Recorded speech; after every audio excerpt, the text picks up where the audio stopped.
Hello everyone, my name is Satyaj Bhargava. I will be presenting statistical parameterization of the medial manifold in tube-like structures. I'm from the University of Pittsburgh Bioengineering Department and am working in the Visualization and Image Analysis Laboratory under Dr. George Stetten. So jumping right into a little bit of background about medial manifolds, also known as the medial axis, it is the central line running through any shape or structure. And the reason we care about the medial axis is to be able to obtain data such as the diameter, the curvature, the length, the tortuosity from tube-like structures. And in our case, we'll be looking at vessels or brain vasculature where the blood flows in the brain obtained from MRI images and then segmented using image analysis techniques to be able to then get these vessel features and perform scientific analysis and comparisons studies using that data. So current methods provide a challenge in finding this medial axis as they are very prone to noise. So we present a new technique to statistically find the medial axis using principal component analysis in order to make a more reliable and robust strategy in order to get these important data structures. So talking about how the actual algorithm works, we start off with a segmented binary image of the tube-like structure for which we're trying to find the medial axis.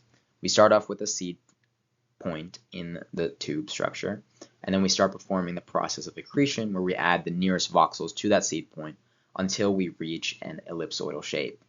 We then use principal component analysis on that ellipsoidal shape to find the major and minor axes. The standard deviation in these directions can also be used to find the radius and the diameter of this vessel, and then the vectors can actually be used to find the curvature and the tortuosity as we move along the vessel. We then repeat the same process in an arbitrary step along that major axis, and at each point we record the center of mass of the ellipsoid as part of that final medial axis.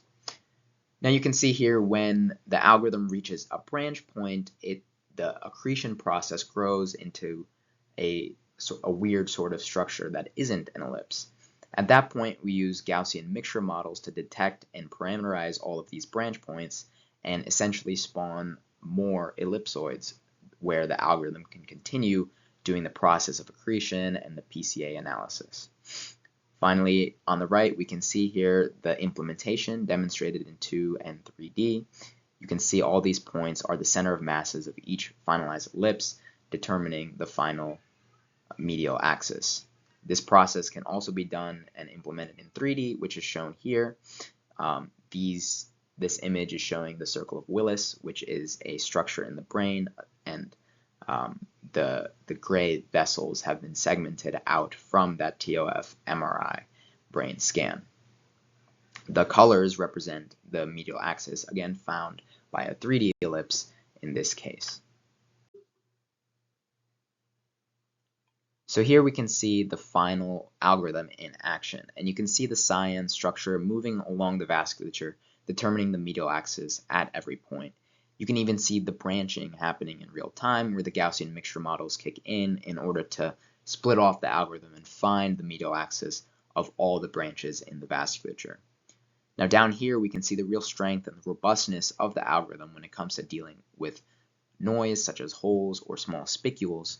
Since the PCA is a statistical method, it can ignore those small amounts of noise and still find a very accurate medial axis, even if the segmentation is not perfect.